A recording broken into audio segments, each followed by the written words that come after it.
to the South Burbs Hitmen podcast with your hosts, Joe Mandel, Steven Zim Zimmerman, and Vinny Parisi. We're bringing you the White Sox coverage you need from the perspective of true Southsiders. Grab your Comiskey dog with an ice cold beer and meet us in section 155. Everyone get on your feet for your South Burbs Hitmen! That ball hit deep. Way back. You can put it on the board. Yes. Jimenez in the air. Left field. He's your hero tonight. Thanks, Cubs. Over the head of Jenks. Uribe charges throws. Out! And the White Sox have won the World Series. Alexei. Yes! Yes! Yes! Yes! Yes! History! A perfect game by Mark Burley, and what an unbelievable play by 21. First pitch starts now.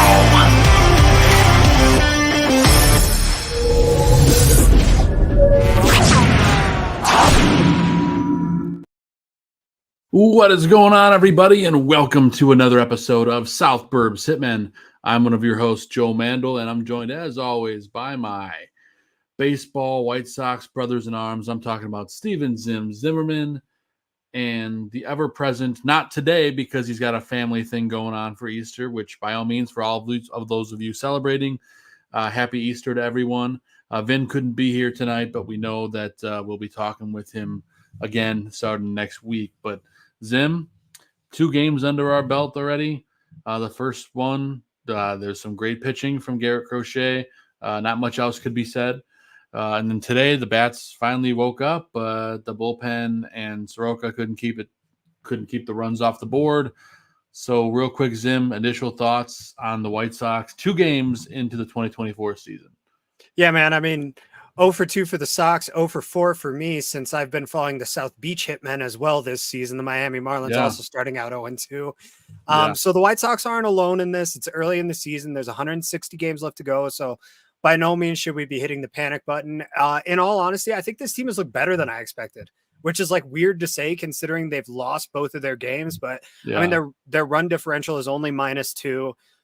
That's as good as it can be in 2 losses.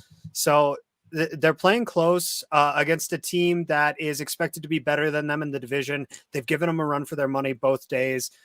Garrett Crochet, you know, he's the ace, quote unquote, of this team this season. And he looked like it on opening day. And then coming out today, it was Soroka today, correct? Yep. And he didn't look like a world beater by any means, but he looked like a number 2 pitcher. I mean, I'd take it. I think he only gave up 3 runs. No, but his stuff looked okay. Yeah. Like he went 5 innings, gave up 7 hits, 4 runs, all 4 earned. Yeah, but only 3 of those were really on him. One of them was one of those bullpen earned run things. You know, he put the guy on, which you got to credit it to somebody. I don't know that I doesn't necessarily agree with how it's done, but I get it.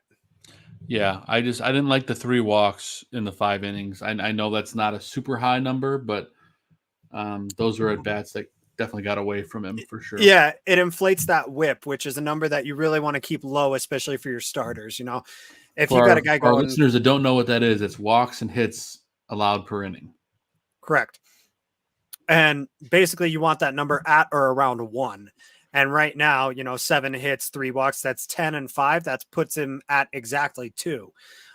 So a whip of 2, it's not amazing. It's not bad. Let's put it this way. If you give up 2 singles every time, you know, you put 2 runners on every inning, that's not going to kill you. But yeah, it can add up over the course of a season, you know, when both of those guys are doubles or one's a double and one's a homer, so on and so forth, you know? So yeah. It's not great, but it's not bad. Like, honestly, for the expectations we had coming into this season, I think this team has surprised a little bit. Yeah, I mean, obviously, day one, the offense just sputtered at the door, but, you know, you got to tip your hat to Tigers pitching. Well, and Screwball is a great. guy who could be in the Cy Young running this year. Yeah. So you kind of get what you get out of that one. Yeah, he looked like a world beater. Today, not so much. I mean, the bats woke up. We had some great hitting. Of course, 2 bombs from Luis Robert and 1 from the rookie who I'm trying to remember how to pronounce his name. Shoemake. I want to say Shoemaker, but it's Shoemake without the er. So let's take a look. I've got the videos of the home run. We can talk over them, obviously, because I don't have the audio because I don't want to get us in trouble. But Lou Bob just crushed this ball. Yeah, 450-footer, 112 miles an hour off the bat. That's what you expect from this guy. Unfortunately, he did it when it didn't count. You know, he had an opportunity to walk the game off late and didn't come through on it, which is a little upsetting. But at least they were in that position. Now, Shoemake, this kid's come out of nowhere. I knew nothing about this guy before the season. He's wearing Ken Griffey Jr.'s number, so you expect big things from him. But Bob again. You know, and just real quick, I noticed this earlier in the day. What is it with the White Sox letting all these young kids take all of these great players for this organization's numbers? Like, I get that they're not retired, that it's not like maybe the biggest deal, but like I'm looking at the lineup today and I'm seeing 25, 8, 12, 17 all come up to bat. And I'm like, these are not the guys I think should be wearing these numbers. Yeah, it's weird. It's definitely weird. I don't like it. I imagine some of those numbers will eventually be retired, but apparently another conversation for another day. Yeah, I know that's a total curveball out of left field, but I just had to throw that out there. You're right. I never thought about it, but you're 100% right. So, I mean, and again, these numbers aren't retired. They're up for grabs. I know that, you know, when I was asked for my softball team to pick a number, I picked the one that spoke to me regardless of who's worn it before. So I get it. Bearstown 19 in the chat. Isn't that our buddy Gabe? What's up, Gabe? That's right. He says Yoan Moncada is trash, and that's exactly where I was about to go with this. Is you think Moncada might be the odd man out with Shoemake potentially making a big splash here? If Nicky Lopez really is the first or the second baseman of the future, you know, Shoemake actually turns out to be somebody, and then seems like Colson Montgomery. He started the season at AAA. I thought he'd be at AA, but he could be up as soon as mid-season. I hope they let him develop. I hope not. We both talked about this before, but it does seem a lot. It does feel a lot like last year, you know, with like Berger, like, let's bench Moncada. Let's play Berger. He's been awesome. And he was. Yeah. It feels I know it's only game 2 of the season. So like he could pull a Yermin Mercedes and be amazing for like 7 games and then just disappear. Which is entirely possible, but I'm just saying it feels remarkably like last year in like, Moncada's out the door. Let's give this guy a shot. You never know. I mean, if he keeps doing what he did today, then sure, why not? Right. Yeah, it's an interesting topic for debate to me because you know, we've talked for years about how Moncada had this breakout season in 2020 and that 60 game shortened season. It was 2019, actually. 2019, he had that great season. 2020, in that 60 game shortened season, he got sick, he got COVID, and he hasn't been the same player since. And here we are 4 years removed from that now. And it feels like it's kind of a make or break season for him. It really does. With all these kids waiting in the wings, with all this talent they've acquired in the minors. You know, this is something I was kind of trying to save for the guaranteed take segment. I know we're not really doing a structured show today, but let's start it off spicy. I mean, is Yoan Moncada on the hot seat? Could he be a trade deadline exit? The answer is I don't think anyone knows the answer yet. I think he's on the hot seat with Sox fans, which, you know, isn't a surprise to anybody because this is a guy who can't be consistent with anything other than his glove. So I think if he has a halfway decent first half, I think they'll unload him 100%. If he's got any value at all, you ship him off. If he's a horrible first half player like he has been, I don't see him going anywhere. I could see him being DFA'd. Let me say that. Yeah. That's a hot take too. Yeah, no, I mean, but it's totally fair. This guy went from being the number one player in the minors, effectively, that the top prospect in all of baseball, to being, as PZ said, Moncada hit a triple and didn't hurt himself. Mm-hmm. B minors says you can trade him if anyone will trade for him. Yeah, so he's gone from this highly regarded prospect, this developmental player that should have been the next big thing. This seems like everybody else can develop prospects except for the White Sox. Adley Rutschman, Julio Rodriguez, Juan Soto. These are all top prospects that developed into great players. These are all reasons to keep Colson Montgomery in AAA all season long. 100%. Bring him up in September. Don't even bring him up. I don't even care. Bring him up in September. Let him get the major league experience when you're completely out of the playoff hunt. Well, just don't bring him up for any meaningful games is what I'm getting at. No, I completely agree with you there. Because then you'll alienate him from the start. I don't know. I've been completely underwhelmed with our development of players. Still underwhelmed with the Cease take, but I will say Cease didn't look so good today. Kind of a relief, huh? I mean, it's the first game of the season, so it's nothing. And he's been with the team for, a week and a half, so I guess you can't really say too much. Doesn't have that rapport yet with the catchers, I'm sure. I don't want to make excuses for the guy, but there's a long way to go there. Yeah, it's something. Yeah. Just watch, he just ends up being a complete bust. I hope not. I hope he does well in the National League, but that's a whole other thing. So obviously we got another one tomorrow. Yeah, and Eric Fetty. Eric Fetty making his White Sox debut, his first major league appearance since 2022.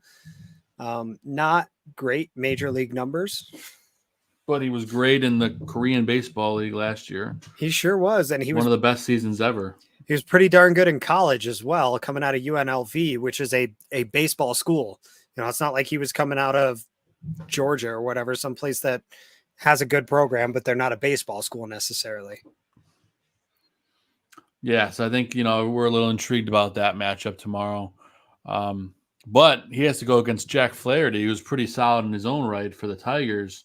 Yes. It's going to be a heck of a game tomorrow, 1:00 Central Time, back at the Rate. And it gets, I guess, Vin, Zim, I might as well roll the pre-made white schedule thing that Aldo made, because we're going to talk about White Sox Weekly. So we may as well roll it. So do I have it? I do. So let's take a look at this week's White Sox Weekly. Why not?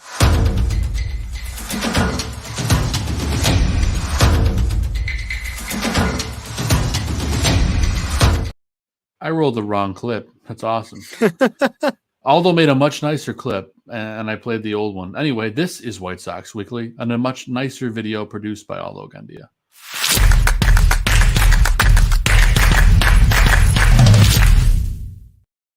I should probably just delete the other one, let's be honest. But we're a little, and by the way, I didn't mention that at the top of the show. We're doing the show on a Saturday because, one, you got Easter tomorrow. And then Monday, I'm on vacation. I'll be in the Sin City. I'll be in Viva Las Vegas. So just figured we'd do this before so we can get a show in, and it's week 1 of the season, so it's important to have it. So I just wanted to put that out there. So we will not be doing a show this Monday, but we'll be back the following Monday, which I believe is April 8th, if my memory serves me correctly. That is correct. But obviously, Zim, we got that big game tomorrow. Eric Fetty making his debut against Jack Flaherty. So that'll be a good one. You can catch that, of course, on NBC Sports Chicago. And then things get a little hairy starting Monday. We got a 3-game set starting up, Zim, against the Atlanta Braves, who currently are 2-0 Atlanta Braves, by the way. Again, their pitchers are still TBD on the matchups, as are most of ours. Actually, they're not. I guess on Monday we have Chris Flexen going. And then on Tuesday, Crochet gets to go against those same Braves. So we'll see what's going on there. Wednesday's matchup, of course, none of the pitchers are currently listed. And then we get a series with Kansas City after that. So interesting times, Zim. We could be anything. I think right now we could easily be 2-0 easily after these games. No, go ahead. They're a couple clutch hits away from being there. In the first game, it was tough because they only got 3 hits and they were all singles. But today, I mean, there were runners on. A ball breaks a different way. They win that game. They had bases loaded, 1 out in the 7th. They had a man on 3rd in the 8th, and just couldn't bring them home. It's kind of been the story of the White Sox for the last 3 or 4 years. But it's nice to see that even in a rebuilding season, they're not really still rebuilding. It seems like Chris Getz, for all of his faults, might not have outright sold us a lie this season. He said this team was going to be competitive. So far through 2 games, they've been competitive. They still suck, but they've been competitively sucking. Well, you couldn't really say that last year, right? You couldn't even say that they were competitive. So I feel like that's a step in the right direction. Again, it's 2 games into the season, so you can take it with a grain of salt. We can come back to this video in September and we can make fun of ourselves, which either and we will. And it's one way or the other, but we know which way it's probably going. But it's going to be more entertaining than last year, I feel. Yeah. But like I said, tough week coming up. Obviously, the 3 games against Atlanta is tough. They're a killer squad. World Series favorites. Yeah, I would expect Matt Olson to hit like 3 or 4 home runs in that series. I don't know about that, but yeah, it's gonna be a tough series for the Sox. If they can come away with 1 win out of that 3-game stretch, I think it would be. I would take it. Yeah, it would be a success for this young club. As far as the Royals, it's going to be tough playing against yourselves, but somebody's got to win. So hopefully it's our Sox. For sure. B Minor points out that he likes Shoemake because he can play all infield positions and can hit. Yeah. Yeah. I mean, he's that classic utility guy that you can kind of plug him in. Don't call him a utility guy. Yeah, Tony La Russa might come knock down my door and burn down my house. He'll very slowly come running up to your door. Not even involved with. It'll be like that run with against when Jose got beaned. It'll be that gentle jog. But yeah, no, I like him. I mean, I think he's got that. He's that guy you can plug in and play. I don't want to call him like Lurie Garcia because he's already better than Lurie Garcia, and it's been 2 games. I know. I'm just saying, Lurie Garcia was that guy for the longest time. He's your glue guy. He's the guy behind the scenes that makes it all tick. He's the guy who, when Nicky Lopez is having a bad day, you can just say, Shoemake, get out there. Nicky needs an afternoon, I think too, he seems like a good clubhouse guy. I know it's really early to say that. Yeah. He seems like it, I kind of like the vibes of the clubhouse, we'll and I was going to say that. I was going to bring that up after this look ahead. This team feels different, doesn't it? Again, 2 games into the season, hard to really say for sure, but compared to last year, I feel like these guys have such a different vibe, that they feel positive, they feel upbeat, they feel like they're looking forward to going out there and playing this year rather than last year. It kind of felt like they were going out there because they had to go out there. Right. No, I'm with you. It could be just the early seasons that jitters, but hopefully that sticks around. Young guys will do that to a squad, though. For sure. I mean, hopefully Pedro knows now what not to do now, so we can kind of go from there. Speaking of Pedro, we got a great comment from PZ, but before we get to it, since we're going to be talking about Pedro, we might as well run into this week's edition of Pedro's Pen.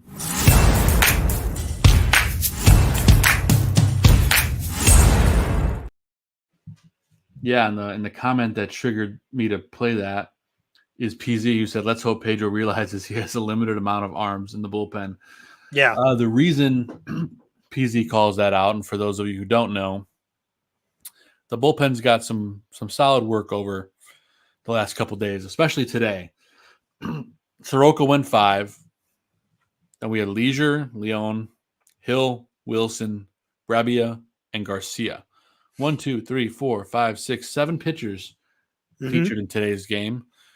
Going into opening day, the White Sox, luckily, they had 4. Crochet, Garcia, Kopech, and Leon.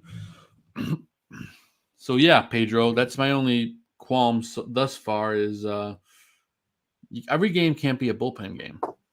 Well, especially when it seems like they're going to be running a 4-man starting rotation this year. Only running 4 guys there, you're going to run your pen a little thin, especially when we are in this era of baseball where guys don't seem to want to let their starters work through situations where it seems like they're going to get yanked after the 5th inning, whether they're in a 1-hit game or a 10-hit game, and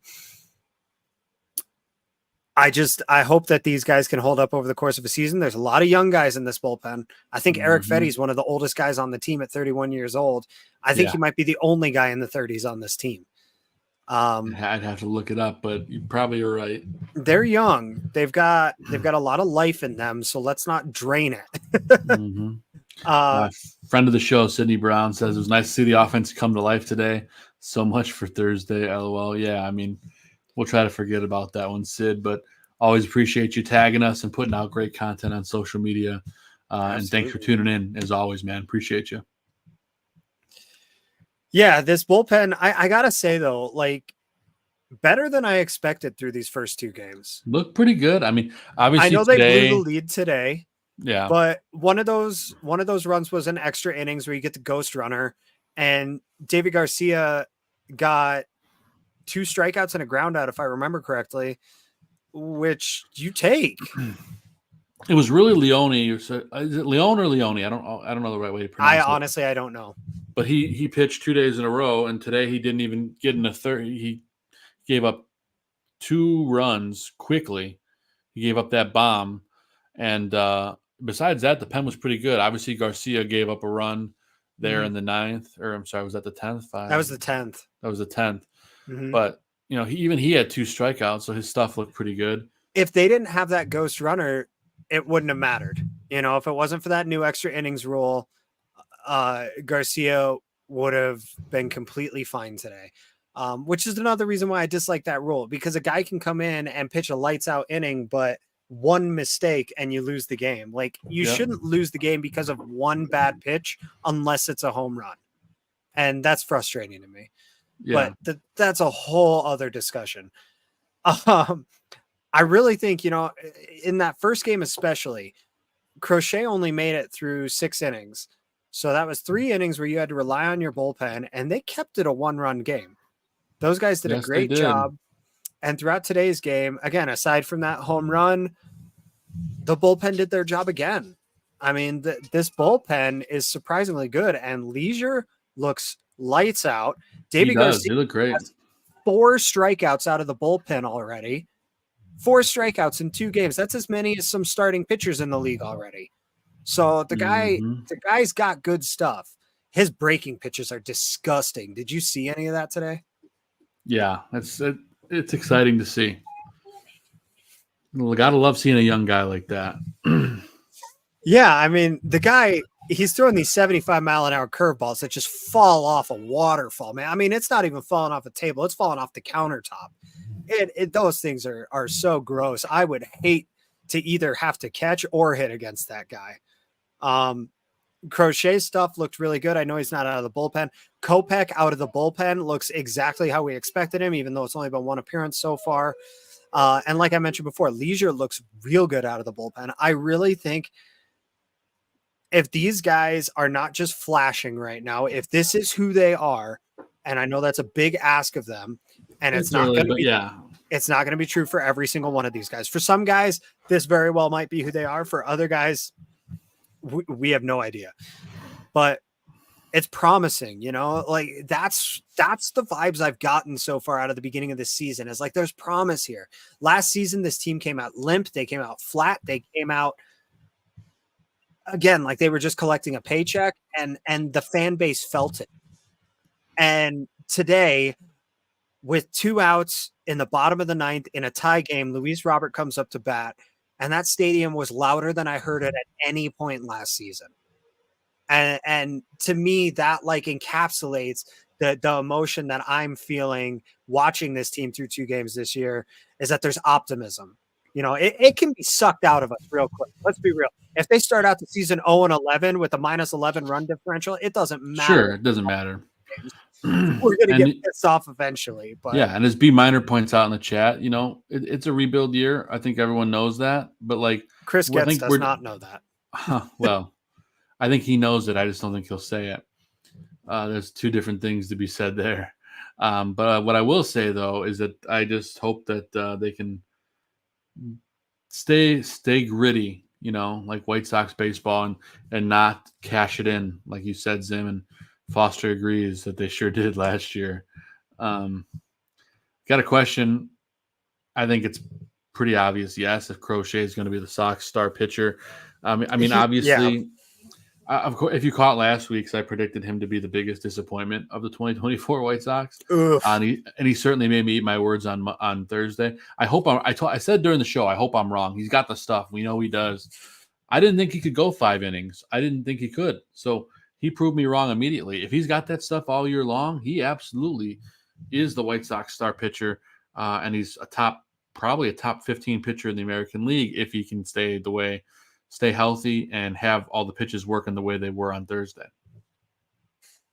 Yeah, I absolutely think that he can be the guy for this team.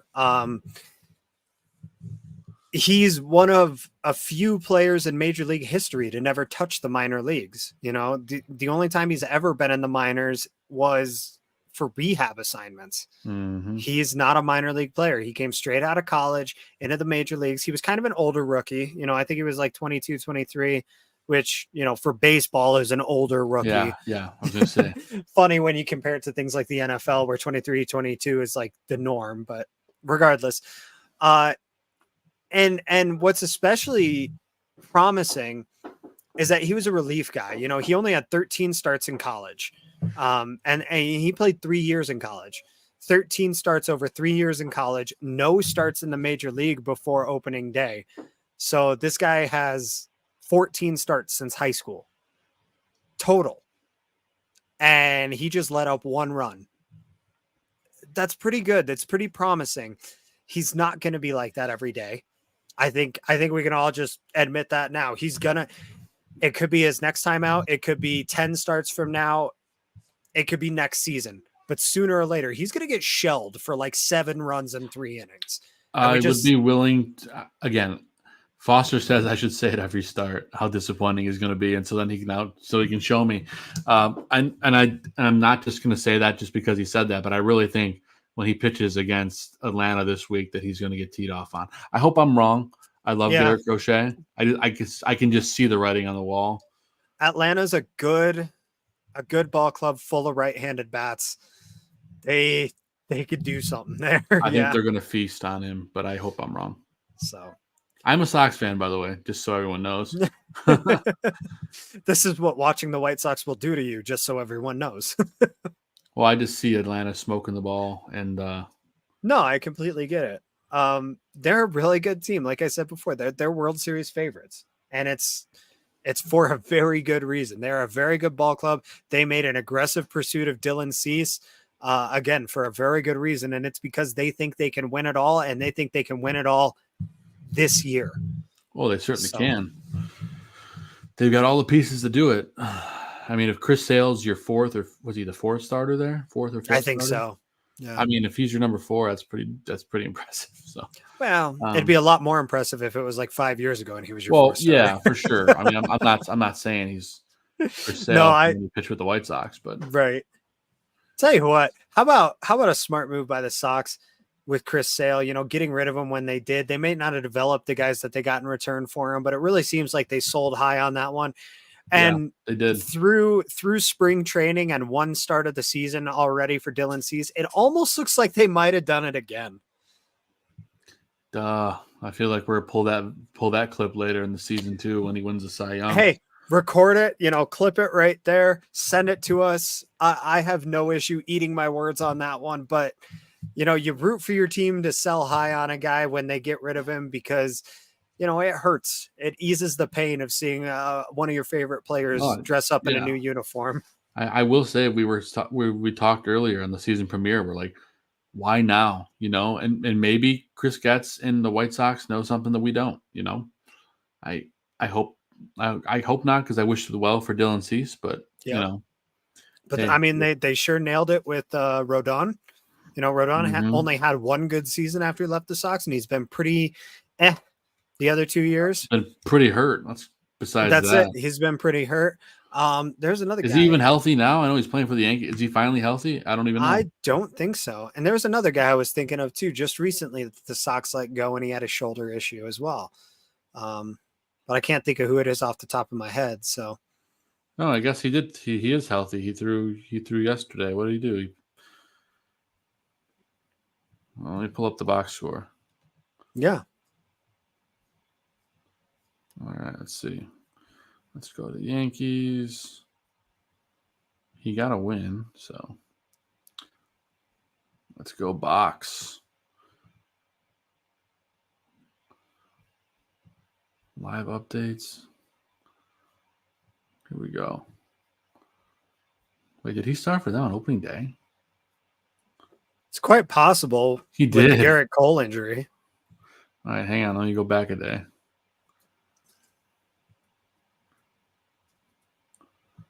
Box. Sorry for the dead air, folks. I'm just trying to see if we can see what Carlos wrote down. Yeah, okay. Well, I mean, he did not get the win because he didn't go 5, but he went 4 1/3, gave up 1 run, 4 strikeouts, and 3 walks. They were going up against the Astros, so that's pretty solid. I mean, they got the Yankees won 7-1, so. Well, that's something. Nothing like hearing about ex-White Sox. Yeah. Jake Berger's been doing great. Of course, I haven't. He's been on fire to start the season. Yeah, but the Marlins are not. They're 0-2. As I mentioned before, when you pick a second team to root for in a season, expecting your team to do poorly, it's especially disappointing when they are also 0-2 to start the year. But our South Beach Hitmen segment, I'm happy to do this every week, and I know Vinny will do it with me. But if we want to do a South Beach Hitmen segment, I am so open to it. Regardless, they're also playing Pittsburgh, who is another World Series favorite this year. So I understand them not being. Is Pittsburgh really a World Series favorite? They've got a pretty good roster, man. They do. Brian Reynolds is freaking unbelievable. Yeah. He had a bomb today. So. At any rate, we don't need to go on and on about ex-White Sox players. I mean, it might be more entertaining, but we covered a lot about the White Sox already. All right. Well, as long as we're at it, Jim Thome, I'm pretty sure is coaching Little League still. Ken Griffey Jr., I think he's got a show on MLB Network. There's a few. Big Hurts still doing NBC Sports Chicago, I think. Good on him. Hey, that's a great point that I wanted to bring up. How about the new announcing team for White Sox baseball? I don't know if you've gotten a chance to watch these games, Joe. I know they're blacked out in your area. To hear some highlights. Yeah. I gotta say, I'm impressed. I was bummed for Benintendi. Wow. For Benetti to leave. I was bummed for Benetti to leave. Benetti. Yeah, me too. I mean, he's a homegrown talent, It was upsetting. But you don't blame him for wanting to go to a better situation with better ownership, with a team that seems to want to put together a winning product every year rather than just occasionally. Well, how weird do you think it is for him the last 2 games? He did the first 2 games of his new stint at the opposing stadium. That's it. And I'm sorry. Or at his old stadium. I can't think of the name of the new play-by-play guy off the top of my head, but watching the games, it was like the 8th inning today before I kind of went, oh yeah, that's not Benetti this year. John Schriffen. He's pretty solid. And him and Stoney, they've gotten a good rapport pretty quickly. It's been entertaining to listen to. You can tell they're still feeling each other out a little bit. But the beats are there. It feels like Stoney's guiding him along the right way. And I don't think White Sox broadcasts are going to lose any quality. I don't think they would. I mean, they made the right choice. I mean, Griffin's up and coming in the industry. B Minor makes a good point. Yeah, he knows nothing about Chicago. Give it 3 months. Seriously, I genuinely mean that. Give it 3 months, because he's not going to spend that much time in the city and not get to know it. Anybody who knows Chicago, anyone who knows Chicago knows you can't spend that much time in the city and not get to know it a little bit. You would have to literally never leave your apartment. And look what Sidney had to say. He said he met with John Triffin at Lot B tailgate. Is gracious with the fans, trying to establish a relationship with White Sox fans right away. I mean, I saw a lot of those pictures all over Twitter. It's awesome. I think that's classy. And getting to know the fan base is certainly going to help him navigate the booth a little bit better. Yeah, that'll go really far with the fan base. That's how Jeff Joniak has made his entire career with the Chicago Bears. Yeah. And I mean, he's an amazing play-by-play guy as well. Sure. Let's not get that wrong by any means. But he's got a real rapport with the fan base. He goes out to those tailgates. I've been to away games and home games for the Bears, and Jeff Joniak goes out on the field before every game, and he will sign autographs for fans. He will talk to fans, ask them about, how long you've been a fan. You excited for today's game? If it's an away game, how far did you travel to come to this, and so on and so forth. That goes a long way. And so to hear that Griffin's doing the same thing is really promising. Oh, for sure. Hopefully, I mean, I'm sure he signed a multi-year deal or whatever to do this. And hopefully it gets extended and he can become, the voice of the White Sox for years to come, rather than just being another guy. Yeah, for sure. I mean, it's a big market for him. It's a big, it's big exposure. I mean, regardless, I know it's not the Cubs, but Chicago White Sox, it's a big market team, man. And the guy sounds great, looks great. Looking forward to hearing him the rest of the season. But yeah, as Zim mentioned, I'm kind of annoyed. I made the move last July to Michigan. I'm in St. Joe, Michigan, and to watch the White Sox, I pick up MLB ticket, whatever. And I also have YouTube TV. The Detroit Lions are carried on Bally's, which is not a part of YouTube TV. Okay, whatever. The game's blacked out on MLB TV because they're playing the Tigers, which is considered my local broadcast, but is not available on YouTube TV. So such is life. But I will be watching as soon as they're done with the Tigers. So I've had to watch highlights the last couple of days.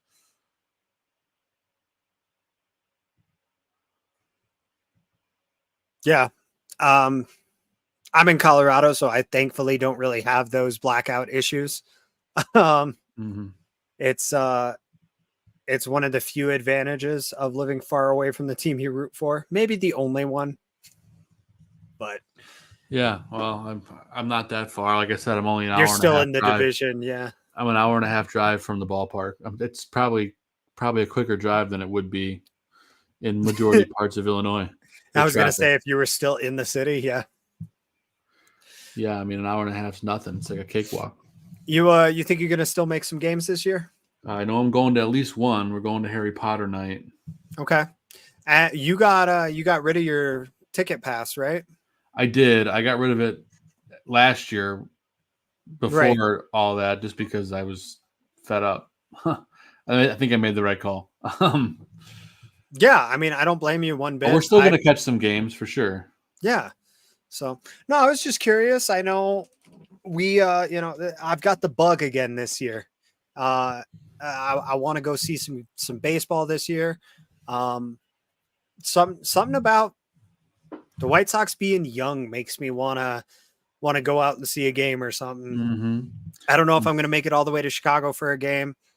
Probably go see a Rockies game at some point. There you go. If I end up nearby, I'll probably end up going to a Royals game at some point this season, maybe against the White Sox. But we'll see what happens. So sounds good, dude. And since the last time you were on, they announced more giveaways. I don't know if you caught that portion of last week's show, but I took that graphic from the White Sox and these could be one of the games that you guys catch. They announced two different jerseys. There's that real old retro on the right. There's the Los White Sox on the left, and that sleeveless or the short sleeve hoodie, which is a strange look. Yeah, I like that short sleeve hoodie. Not gonna lie, it's a cool look. It probably works in the summer. There's that weird polo looking thing, and then there's that Modelo. Modelo always has something wild and interesting, and they have this La Pantera, Luis Robert Panther bobblehead thingamabob. Looks cool, but that is interesting. It is. It's loud, that's for sure. But the standout item on this list, of course, is the Big Hurt back-to-back MVP bobblehead, which is August 31st. Looks sick. And then what they didn't announce this, but we talked about it on a previous show. They didn't have the picture, but on May 9th, they're having WWE night. Yes. And they had announced a Southpaw WWE figure, but there was no picture. We now have the picture to go with it, which looks pretty cool. Check it out. What I think is really cool about that is the fact that it features John Cena in there as well. Right. You can't see him. He's there. Exactly. So yeah, I mean, totally cool. Obviously that, as well as the Harry Potter scarf and one of the other specialty nights. Yeah. Those look really cool. I might have to pick me one up on eBay. Yeah, it's a special ticket event. So for those of you that are trying to attend, you have to go to the White Sox special tickets page, and you have to buy a ticket that comes with the special. What's the greatest thing about these, Zim, is that you don't have to wait in line early to get into the park. You're guaranteed one if you just have the pass and you can scan it in center field or wherever you pick it up. Yeah, it's like section 157. But I will say with these scarves, they said since there's 4 different houses, it's first come, first serve for whichever one you want. So obviously Gryffindor will be the hot commodity. So if you want to get your Gryffindor one, get there early. No, I'm a Slytherin. It's all good. I'm not surprised at all by that. I don't think anyone ever is. Expecto Patronum. No, actually, I was just reading up on ticketed events earlier today because I guess I'd never realized that was a thing before. And the Rockies are doing, the Rockies are doing one in a couple of weeks that I thought would be fun to take my kids to. They're doing like a mascot night. Nice. And they're giving away bucket hats with the mascot's face on it. And he's going to do like a meet and greet thing in the outfield picnic area before the game. But anyway, I guess I knew they existed, but I never knew how they worked. So, just a shout out to anybody out there who's looking to do one of these kind of events. If it says it's a ticketed event, make sure to take note of that. Do the research ahead of time. Make sure that you're on time and where you need to be if there's a pregame event or if you need to be in a specific area to collect your item. Because otherwise, these tickets get really expensive. There's always an upcharge on these special ticketed events. So you would think the White Sox would, but of course it was big news this week that the White Sox broke that they have the lowest. Well, I don't know if you want to call it big news, but the White Sox have the lowest ticket prices in all of Major League Baseball. Not beverages and souvenirs, but tickets to get into the park. I will say I was really surprised them for this Harry Potter specialty night. I know it's a Friday night, but like I'm sitting 155, so the lower corner, similar to where we sat when we went. Okay. I got the ticket for all inclusive. I think it was like 25 plus tax. Wow. That's incredibly cheap. A ticket. So that includes the scarf. And just to put that into perspective, this ticketed event that I was looking at that's specifically kid oriented for the Rockies, the lowest prices that start out was $40 a ticket. And was that for Upper Deck? And yes, and this is for the Colorado Rockies. The Colorado Rockies. This such a cutthroat competitive team that they're fielding out here that I believe has been outscored 24-4 or something like that in the first 2 games of the season. Here, I've got my order confirmation here. So like I said, we're sitting in section 155 in the 29th row. Okay. It's a Friday night, May 10th, I believe. Of course, the date's not on here. Yes, it is. It is May 10th. 2 tickets. of course, they've got service fees and whatever on top of it. Right. Always. But it was like $55 before the service fees. I got both seats with everything with the service fees for under $70. That's incredible, man. That is absolutely incredible. So, Sox fans understand how lucky we are, especially if you're local and able to attend a game. It's not like that everywhere. For no other way to put it, the Rockies are a dog shit team and an awful organization. And it's still more expensive to go see a game here than it is to go see a game in Chicago. It's crazy. And, on top of it, in Chicago, you've got the public transportation that takes you practically right to the stadium. Mm-hmm. There's so many great local spots near the stadium if you want food or drinks or whatever before or after the game. I mean, the life there, I miss it. It's been years since I've been there. I went to back-to-back games because I had the opportunity to, and I wasn't going to pass it up. And they were both Cubs Sox games, weren't they? They were both Cubs Sox games. That's nuts. And you saw Lance Lynn get shelled with me. I saw Lance Lynn get shelled with you, and I saw Luis Robert, I want to say, hit multi-home runs the next day.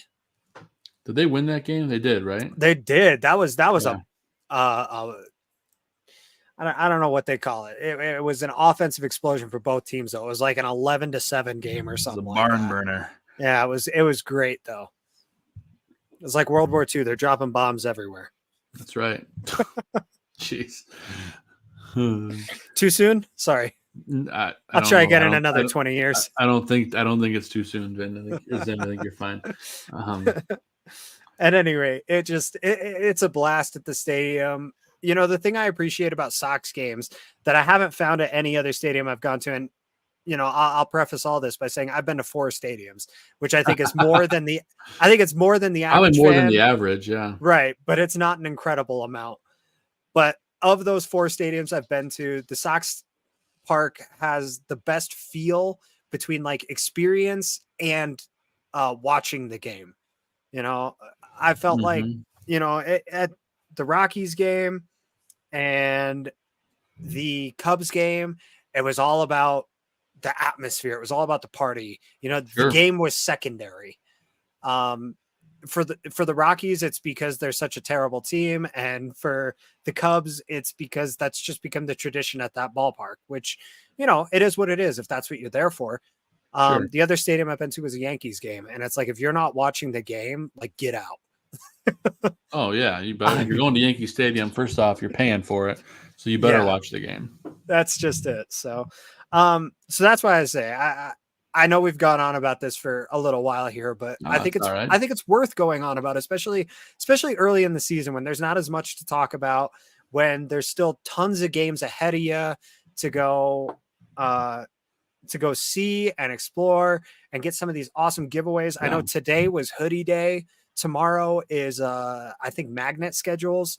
I mean, it's the first homestand and they're already giving stuff away. Yeah, I mean they're not holding out on you at all. No, they got great giveaways all year, So I will say that this team, they always have great giveaways, and they will always announce more events and special ticketed things as the season goes on. Like my Tim Anderson Mandalorian White Sox bobblehead, they announced that like late in the season, and I mentioned this with Vinny the other day. I'm sure they'll announce a Star Wars Day in September when they're trying to sell tickets. So, absolutely, they do every year. Yeah, let me see if I know I got my TA. There we go.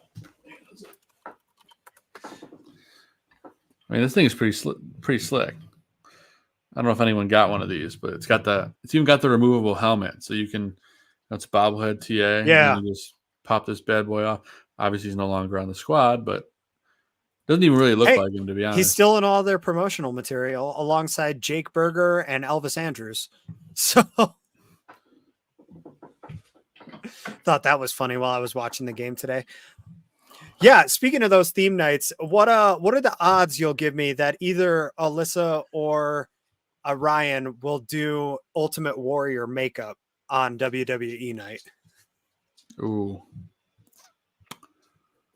I'll go 10-1. Yeah, I think that's totally fair.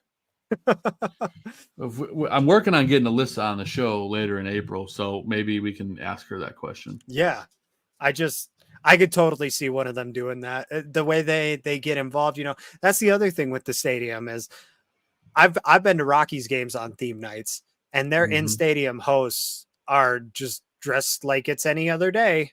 Everybody else is there in costume or in t-shirt garb or whatever, and they're just wearing their Rockies polo and their khaki pants with their microphone. And the White Sox, they make it an experience, man. They really do. Yeah, man. I love experience games, man, and that's part of the reason. And I'll do a brief segue. I think I mentioned at the top of the show, I'll be in Vegas this week. Tuesday night, I'm going to a Golden Knights game. Nice. And I went the second season there. We went to a game, and that's another place, man, where it's just electric. And they're playing Vancouver, one of the best teams in hockey. So that's going to be really cool to see. I just love going to places like that where you're just instantly amped up when you walk in. Like, it's the party vibe, but it's also like people that are serious about the sport. So I'm looking forward to that. Yeah. Yeah, I totally get it.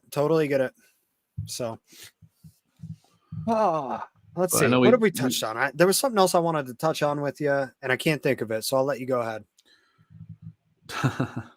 Nah, think about it. I was just going to ask you. I'm like, all right, well, we talked about baseball, and we got a few more minutes before we wrap up, but just wanted to see what you got going on. What's good with you, dude?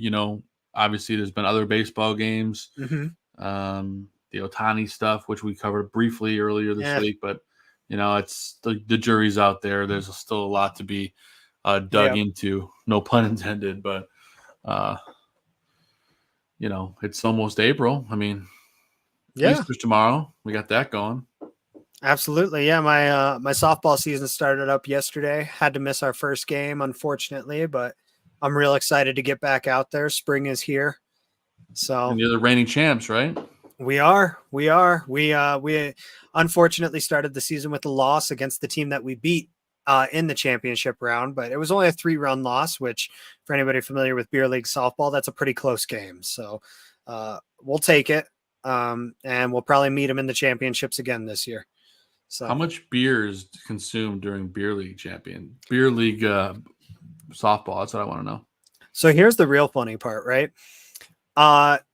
The Parks District here does not allow beer on the fields, which means that you're not even allowed to have it in the dugouts. No alcohol consumption allowed in the dugouts or on the field. Okay. So you either have to go to the bathroom to have a beer or just chug before and after the games. And you'd be impressed at how much those guys can suck down before the games. Personally, I don't really like to because I feel it dulls the reflexes. And last thing I need is to get smacked in the face with a 12-inch softball. Those things are not soft. You know that. Even a clincher after the 7th inning, when it's all padded and squishy and broken down, those things still freaking hurt when you catch a liner with them. I've caught one off the bicep before. It's not a fun time. So nah. So yeah, I don't really like to do that, but I mean, I would say on my team, I got a team of 13 guys. There's usually only 10 there per game. We'll usually kill a 30 rack between the team, which is only 3 beers a person. That's not really that much. Only 3 beers a person. 3 beers a person over the course of 3 hours, man. Like that ain't bad. I don't think that's bad. I mean, no, it's true. It just sounds like a lot. It sounds like a lot, but anything sounds like a lot if you don't frame it correctly. The White Sox last season hit over 400 home runs. That sounds like a lot, doesn't it? Sure. I also don't think that number is even close to accurate. I was going to say, I'm like, I have to look that up, but they were all by Luis Robert. He hit 400. Yeah. Oh, gotta love it, man. But no, I mean, it's been fun. We talked, of course, about the first 2 games, a little bit of preview of what's coming up down the line. We talked about, is Moncada the answer at third, or is he on the hot seat, if you will? Mm-hmm. Shoemake is shoemaking a case to be playing third baseman. I just came up with that on the fly. Is the hot corner on the hot seat with shoemaking the case to take over the position? There you go. See, look at that. We don't even. That's what you guys come here for, 55 it's minutes been a of busy rambling night at for the bar that. room, man. I did. Somebody big just died at 7. I had a few minutes in between. I ran downstairs, popped back on. We're talking White Sox. Everything's good, man. You guys should go check out Somebody Big Just Died. We just ran it before this with Louis Gossett Jr., of course, from a gentleman. I'm forgetting the name of the movie.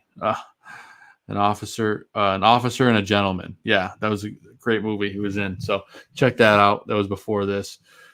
But Zim, you got anything else you want to chat about? What's new in the things that you're into?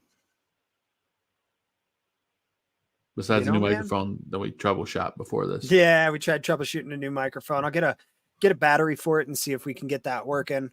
Maybe get some more interactive showtime happening. But yeah, man. Just looking forward to a fun season. The Sox really feel different this year. It's not the vibe I expected. I got excited for opening day. I turned it on. And then I saw the feel of this club, and I found myself wanting to watch today's game rather than like, I got to watch the game today because Joe and I have a podcast tonight. And, yeah. The number of times I did that last season. I mean, by the end of the year, I was even blatantly admitting to you guys, I didn't watch a game this week. Let's talk White Sox. But no, I want to see it. I want to see how these guys progress. At least for April, I'm excited about this club. I'm excited too, man. And I'm actually conflicted because I don't usually do this. I'm like, I might actually place a wager on the White Sox this week. Man, when I'm in Vegas. We'll see. We talked bullpen for a little bit, and something that Len Casper pointed out on the radio broadcast on opening day is that Michael Kopech is the only player on the 2024, the only pitcher on the 2024 opening day roster that was on the 2023 opening day roster. Wow. So you talk about insane. That kind of turnover, and this team is effectively in the same position, if not a little better. That's insane. Big. That's big. That's wild, dude. That's a heck of a stat, man. Things to come, change to come. I love it.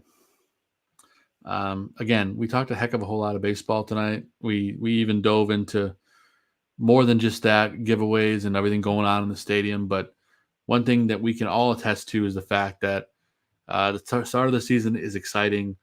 This team is a different vibe, and that's exciting to watch. And there's great giveaways coming up. So get over to the ballpark, see our friends, Ryan Lee and Alyssa Bergamini. We're trying to get Alyssa on in the near future. There's going to be some other great guests over the course of the season, so make sure you tune in. As I mentioned, there will not be a show this upcoming Monday because I will be on vacation, but we will be back on April 8th to break it all down. Here's one thing I forgot to do, Zim. We were going to do picks to click for ourselves. Let's do it. Before we get out of here. I did not get a text back from Vin with his pick to click. So what we'll do is I'll let you go first after I run this little video, and then you can make yours. Then I'll make mine, and Vin gets whoever we didn't pick. Well, he can pick whoever he wants. But anyway, I do have a pick to click video wherever it went. Let's see if I can find it. There it is. So it's this week's pick to click.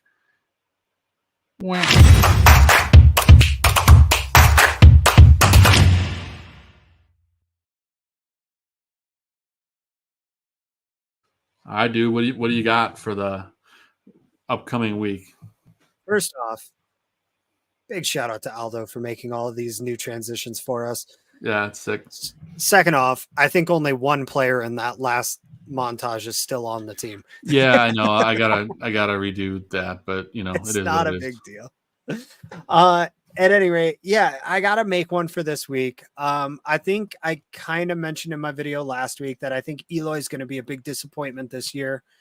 So far, so good. So can I lock him in as my disappointment of the week? Sure. Can I make my pick to click that Eloy is not going to be good this week, or do I? Sure. But if I'm making a serious one, in all honesty, it's tough being so fresh in the year, not really knowing who's going to be a daily player and who's going to be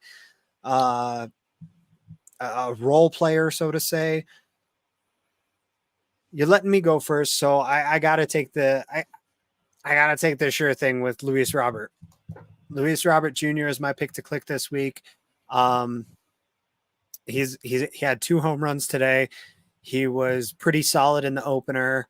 I think he was one of the 3 players who got a hit. But his defense already seems like it's there. As much as I want to pick somebody else, nobody else has really stepped up so far. I think later in the season, once some of these guys hit their stride, I think we're going to have a tough choice for ourselves. But we'll see how that goes later. For now, Luis Robert Jr. I like it, dude. I mean, I can't say I blame you. It's when you've only got one superstar on the team, like it makes it a little easier. Yeah, I'm gonna go with Braden Shoemake. Yeah, just right now, I think. Let me see. Look at the stats for today. He went 2 for 4 with an RBI, of course, on that home run. 2 runs scored, so I'll go with him. I'll ride the hot hand. I can guarantee you. I think I know who Vinny's going to take. It's either 1 or 2 guys. He's going to go Gavin Sheets. Gavin Sheets. Oh my god. You know what? It's very possible. I was going to say it was either going to be Eloy or Benny Buttcheeks. That's who I would guess, honestly. If I had to pick somebody to keep an eye on, like a sleeper pick, I think Andrew Vaughn. That was almost my pick. I almost picked him. But I like what I saw out of Shoemake today, so I'm going to take that. But yeah, we'll see how it goes. Eloy and Moncada are already striking out like it's August. Maldonado, Vaughn too, actually. Yeah, Maldonado. I don't think will ever be our pick to click. That's just like a free spot on the roster. Nicky Lopez has started off pretty slow, and so is Dominic Fletcher. Unfortunately, he was a guy I really thought might make a difference on this team, and he's not seeing the ball. He is not seeing the ball at all. That's early.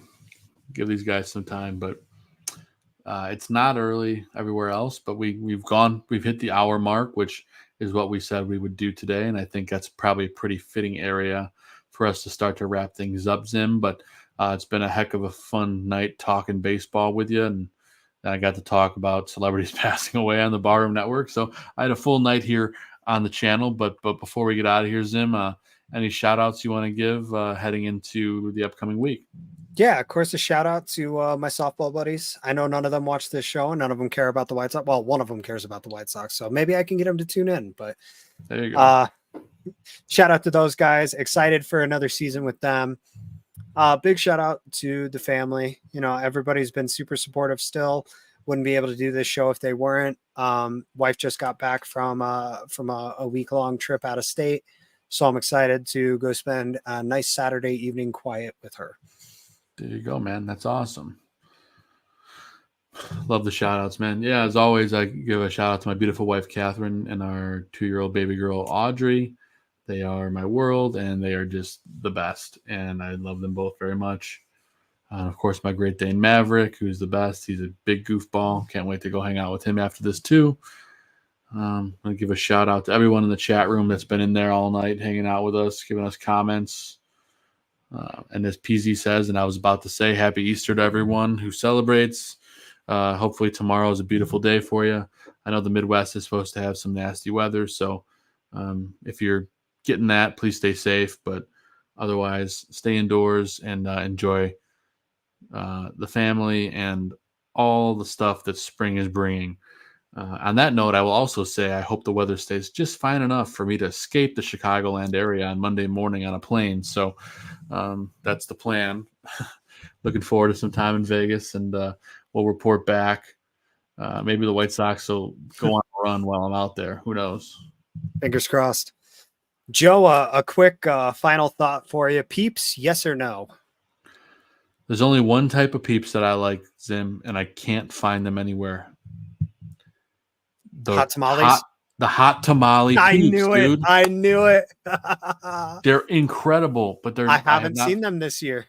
Yeah. You know what kind of replaced them showing up in stores everywhere is Dr. Pepper Peeps. which sounds absolutely abysmal. You haven't tried them? Oh man. No, I've got some upstairs. They're not so bad. They're really I would have to buy a 12-pack, and I would probably only eat one. They're not as bad as you think. They're not as good as you think either, though. So, well, I didn't think they were going to be good at all. So take it at your own risk. But do you agree with me? Are hot tamale peeps not the superior peep? To me, no. I don't like cinnamon flavored candy though. I cinnamon flavored gum from time to time, but cinnamon flavored candy is just not my thing. I like spicy to be spicy and sweet to be sweet. I saw they have cotton candy peeps this year, but I've not tried. The chocolate dip peeps are also pretty solid. Have never seen those. Yeah. I will say this is a hack for you. Dad hack. There's a new way to decorate eggs. I don't know if you've seen this. Mm-hmm. There's a machine that I saw on TikTok. It's shaped like a peep, and there's a space for an egg, and you put your hard-boiled egg in there, and you turn it on, and it rotates, and it comes with like these Sharpies that you can like do fine little lines and like do really cool, awesome things on it. My daughter's 2, and she lost her mind doing it, and they turned out really cool. It's phenomenal, man. That sounds great. Sounds like fun. And there's no dyes. There's no mega mess. Here, I'll show you a picture of the eggs real quick, just so you can see how cool they turn out. Yeah. Let's see if I can get it to show up. Wow, those did turn out great, man. And that's cool. It's on this little rotating thing. And right. You just take the different colored Sharpie things and boom, boom, boom. And it's really fun and not that big of a mess unless you poke yourself with a Sharpie. But yeah. So are you a jelly beans guy then? Oh, God, no. Oh, okay. Correction. Jelly Bellies. I do enjoy Jelly Belly brand. But outside of that, no. All right. My dad with probably the best comment of the night. Sounds exciting. Excellent comment. Yes. What better way to wrap the show? But again, thank you everyone for tuning in tonight to South Burbs Hitmen. Vinny, we send you our love. We appreciate you. I know you couldn't be here tonight due to other engagements, but we'll be back at it a week from Monday on the 8th of April. April 8th, all 3 of your South Burbs Hitmen. But this Monday, I'll be busy rolling the dice. So on that note, we'll see you guys next week. Zim, I appreciate you, man. Appreciate everyone in the chat. Happy Easter, everyone. And we may be 0-2, but it's different vibes. As always, no matter what, let's go White Sox. We'll see you next week on April 8th. Peace.